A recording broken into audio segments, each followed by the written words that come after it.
फूल लगाने वाला पेड़।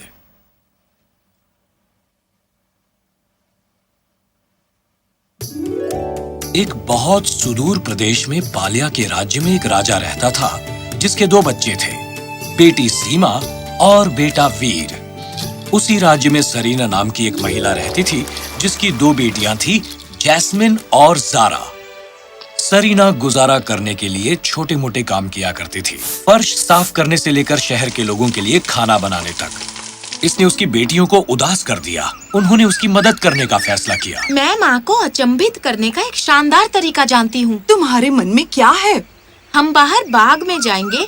मुझे पानी से भरे 2 घड़े चाहिए होंगे। वो चुड़ैल जिसके लिए मैं काम करती थी, वो मेरे काम से बहुत खुश थी। उसने मुझे जादुई कविता दी गाने के लिए। अच्छी तरह एक घड़े को मेरे ऊपर उड़े लो और मैं बन जाऊंगी एक सुगंधित फूलों वाला वृक्ष। उन फूलों को ध्यान से तोड़ना, बिना किसी पत्ते या कली को नुकसान पहुंचाए। फिर दूसरे घड़े को उस पूरे पर उड़ेल देना, सारे घड़े को, और मैं फिर से बन जाऊंगी एक इंसान। बहुत बढ़िया, पर हम उन्हें ये नहीं बता सकते कि पैसा कैसे मिला है, वरना वो खुश नहीं होंगी। वो बाहर बाग में गई 2 घड़े और 2 खाली टोकरियां लेकर। जारा बैठ गई और वो जादुई मंत्र बोलने लगी। फूलों की मधुर सुगंध फैलेगी जब मैं एक वृक्ष में बदलूंगी और खूब बढ़ूंगी। जैस्मिन ने पहला घड़ा अपनी बहन पर उड़ेला और जल्दी ही वो एक ऐसे वृक्ष में बदल गई जो फूलों से लदा हुआ था, जिसने पूरे बाग में अपनी सुगंध फैला दी। जैस्मिन ने ध्यान पूर्वक और बहुत संभाल कर फूल तोड़े और जल्दी ही दोनों टोकरियां भर गई। ये काफी होगा आज के लिए अच्छा पैसा कमाने के लिए। उसने दूसरा घड़ा लिया और उसे वृक्ष पर उड़ेला और जारा अपने मनुष्य रूप में बदल गई। इन फूलों को मैं कहाँ बेचूं? तुम महल के फाटक पर क्यों नहीं जाती? शायद तुम्हें कोई मिले जो तुम्हें इन फूलों के लिए अच्छे खासे दाम दे सके। ओह, ये तो बहुत बढ़िया सुझाव है। जारा फूलों की टोकरियां महल के फाटक पर ले गई और ऊंची आवाज में पुकारने लगी, फूल ले लो, फूल ले लो, सुगंधित फूल ले लो। तभी राजकुमारी सीमा ने उसे अपनी खिड़की से देखा और वो उत्सुकता से अपनी माँ की तरफ दौड़ी। माँ, बाहर वो फूल बहुत ही शानदार लग रहे हैं, कृपया मुझे कुछ ला दीजिए। रानी ने सिर हिलाकर पहरेदारों को बुलाकर कहा कि उस फूल वाली लड़की को बुलाया जाए। उन्होंने उस सुंदर फूलों को देखा और उन फूलों की मधुर सुगंध कमरे में छा गई। इन सुंदर फूलों के लिए तुम्हें क्या कीमत चाहिए? महारानी जी, जो भी राशि आप तय करेंगी वो मुझे स्वीकार होगी, क्योंकि हम गरीब लोग हैं। रानी ने सोने के सिक्कों का एक बटुआ जारा को पकड़ा दिया, जो बहुत ही खुश हो गई। आपका बहुत बहुत धन्यवाद महारानी जी। जारा जल्दी जल्दी अपने घर गई और अपनी बहन को सिक्कों से भरा वो बटुआ दिया। जैस्मिन ने उसकी तरफ आश्चर्य से देखा और कहा, वाह, पर हमें अभी तक माँ को बताना नहीं चाहिए। हाँ। अगले कुछ दिनों तक उन्होंने महल में फूल बेचे और सोने के सिक्कों से भरे 3 बटुए इकट्ठे कर लिए। इस बीच राजकुमार वीर ये जानने को उतावले हो रहे थे कि फूल कहाँ उगते हैं। मैं सोच रहा हूँ ये फूल कहाँ से आए हैं। मैंने इन्हें इससे पहले कहीं नहीं देखा। इनकी सुगंध कितनी मधुर है। तभी उसने अपने पिता के वफादार मंत्री कुमार को बुलाया, जिसके वो बहुत निकट था। कुमार, हाँ हुजूर। ये कौन से फूल हैं और ये कहाँ से आए हैं? एक लड़की हर दिन ये फूल लेकर आती है जो आपकी बहन को बहुत ही पसंद है। ओह, सचमुच? मैं जानना चाहूंगा कि वो इन्हें कहाँ से लेकर आती है और वो रहती कहाँ है। कुमार ने वीर को फूल बेचने वाली लड़की के घर का पता बता दिया। अगले दिन वीर उस घर में गया जहाँ उसने उन 2 बहनों को बाग में देखा। उसने देखा जब जारा ने खुद को फूलों वाले वृक्ष में बदल दिया और जैस्मिन ने फूल तोड़े जब तक कि वो मनुष्य रूप में न बदल गई। वाह, ये तो बहुत ही शानदार है और वो बहुत ही सुंदर है। उसकी सुंदरता और सुगंधित फूलों से मुग्ध होकर वीर वापस महल में गया और उसने कुमार को ये सब बताया जो उसने देखा था। वो बहुत कमाल की है कुमार, समझ में नहीं आता कि मैं क्या करूं। उसने उस सब के बारे में बताया कि कैसे वो एक वृक्ष में बदल गई और वापस एक सुंदर इंसान में। वो शर्मा रहा था जब वो बात कर रहा था। ये कैसा एहसास है? क्या ये प्रेम है लगता है ये ही है मालिक वीर। ये देखते हुए कि कैसे वीर उस लड़की पर मोहित है, कुमार राजा के पास गया और उसे सब कुछ बता दिया। वो ये जानकर बहुत खुश हुआ कि उसके बेटे को प्रेम हो गया है और उसकी माँ को बुलाया गया राजा से मिलने के लिए। श्रीमती सरीना, आपको कल शाही महल के हॉल में बुलाया गया है राजा के साथ भोजन करने के लिए। वो आपकी बेटी फूल बेचने वाली के बारे में बात करना चाहेंगे। ये कहकर वो घोड़े पर सवार होकर चला गया और माँ को बहुत ही असमंजस और हैरानी में छोड़ गया। जैस्मिन, ज़ारा, हाँ माँ। तुम दोनों लड़कियां क्या करती रहती हो? राजा ने मुझे क्यों बुलाया है? और ये फूल बेचने वाली का क्या किस्सा है? क्या चल रहा है? बताओ मुझे। बात ये है कि वो अब डर गई थी और उसे सब कुछ बता दिया और ये भी बता दिया कि कैसे ज़ारा वृक्ष में बदल सकती है और वो सोने के सिक्के के बटुए जो उन्होंने जमा किए थे। तुमने ऐसा क्यों किया जबकि अभी मैं जिंदा हूँ? मुझे क्षमा करना माँ, मैं तो बस मदद करना चाहती हूँ। अगले दिन सरीना शाही महल के हॉल में गई। जब वो हॉल में दाखिल हुई, उसने देखा कि राजा और रानी मेज पर बैठे हैं और उनके सामने शानदार पकवान परोसे गए हैं। नमस्ते महाराज, मैं आपकी क्या सेवा कर सकती हूँ? हमारे बेटे को तुम्हारी बेटी ज़ारा से प्रेम हो गया है और उससे विवाह करने को वो इच्छुक है।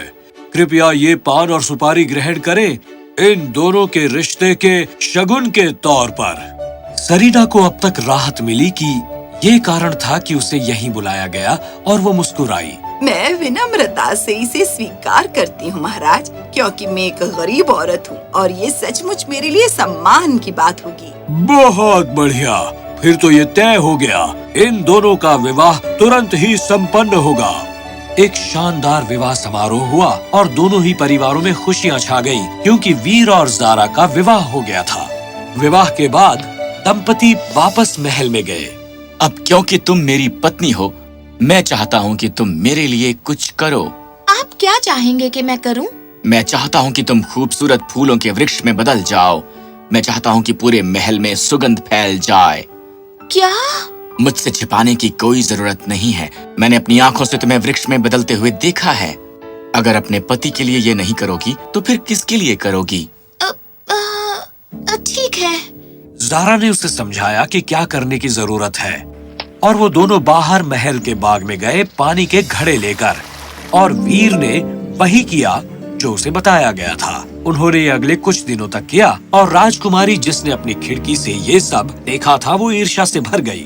वो ये सुंदर फूल हर दिन इस्तेमाल करते हैं और मुझसे कुछ भी साझा नहीं करते। मुझे इसके बारे में कुछ करना ही होगा। अगले दिन सीमा अपनी माँ से बात करने गई जो वीर के साथ थी और उसने कहा, अगर माँ उसकी अनुमति देती है तो फिर मेरे लिए ना कहने का कोई कारण नहीं बचता। ओ बढ़िया, पर उसका ध्यान रखना और उसे सुरक्षित घर वापस लाना।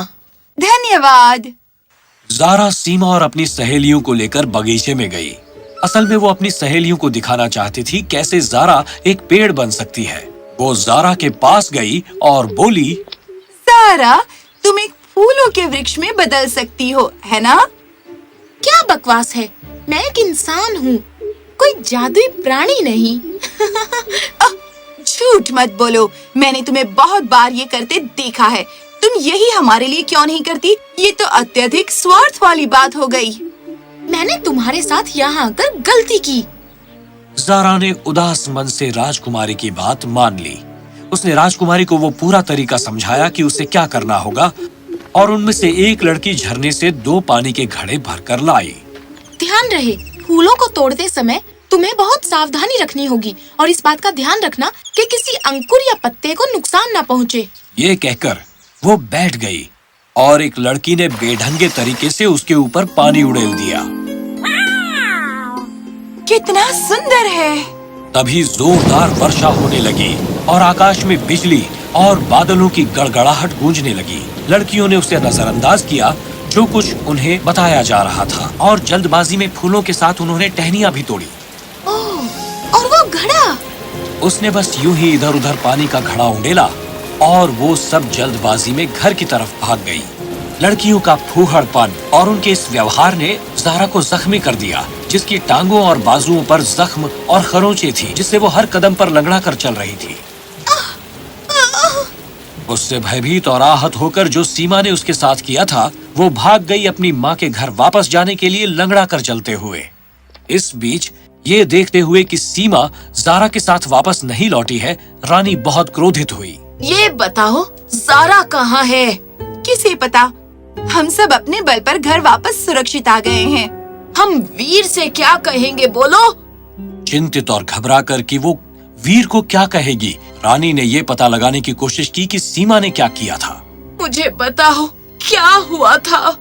रानी ने बहुत कोशिश की उससे जानकारी प्राप्त करने की, पर सब व्यर्थ गया। बाद में उस दिन जारा घर पहुंच गई एक कपास के व्यापारी के साथ, जिसने उस पर दया करके उसे घर तक पहुंचाने के लिए सवारी की सुविधा दी थी। बहुत बहुत धन्यवाद हुजूर। कोई बात नहीं मैम। उसकी माँ का दिल टूट गया अपनी बेटी की इस घायल अवस्था को देखकर, और फौरन उसे घर के अंदर ले गई। ओ मेरी बच्ची, ये तुम्हें क्या हो गया? जारा ने वो सब कुछ अपनी माँ को बता दिया जो हुआ था और कैसे उसे राजकुमारी ने छोड़ दिया था।